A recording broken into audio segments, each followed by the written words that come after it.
Est-ce que vous êtes soulagé? Oui, enfin c'est un grand soulagement, hein. C'est une très bonne nouvelle. On a passé 2 jours sur les nerfs en fait. On était angoissés, les salariés étaient angoissés dans l'incompréhension totale en fait. Parce que cette offre, elle vient en contradiction de la stratégie qui est annoncée par Bouygues Telecom et par la transformation qu'on a annoncée en interne.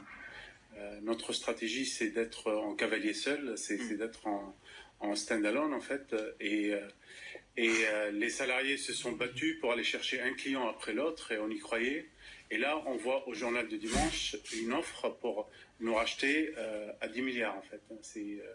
Aujourd'hui, la nouvelle qui vient de tomber, c'est une très bonne nouvelle pour nous. C'est un soulagement en fait. On salue la réponse des conseils d'administration. C'est une réponse sage, responsable, face à une offre qui n'est pas du tout responsable. Alors c'est comme ça que le conseil d'administration de Bouygues motive sa décision en disant en gros cette offre elle repose sur de l'endettement donc elle n'est pas suffisamment solide, Ouais. ce qui veut dire que manifestement même s'il fait une offre supérieure la réponse ne devrait pas être différente puisque plus d'argent ça veut dire plus d'endettement. Est-ce que l'arrivée d'un nouvel investisseur pour Bouygues ça pouvait pas dire un nouveau propriétaire plus d'investissement justement de nouvelles conditions de travail, c'était forcément la casse pour vous? Enfin, bien sûr, c'est la casse sociale de l'année en fait. Parce que si vous prenez SFR et Bouygues Telecom, ce sont des entreprises qui sont identiques en tout point dans l'organisation, dans l'objet social, dans les investissements aussi. Hein. C'est-à-dire, on allait avoir deux réseaux, deux directions réseau. Les réseaux de télécommunications. Un réseau de télécommunications Bouygues Telecom et un réseau SFR. Il y aurait eu forcément un réseau de trop en fait.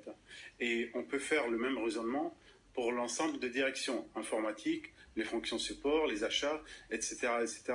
Et sans parler des prestataires qui travaillent avec ces entreprises. Et quel était votre sentiment quant aux consommateurs que nous sommes tous également? Bouygues racheté par un Numéricable SFR, ça voulait dire une montée des prix selon vous? Vu l'offre qui a été faite, les 10 milliards, il va falloir les rembourser après. Et pour les rembourser, moi je vois une seule solution, c'est la hausse des tarifs.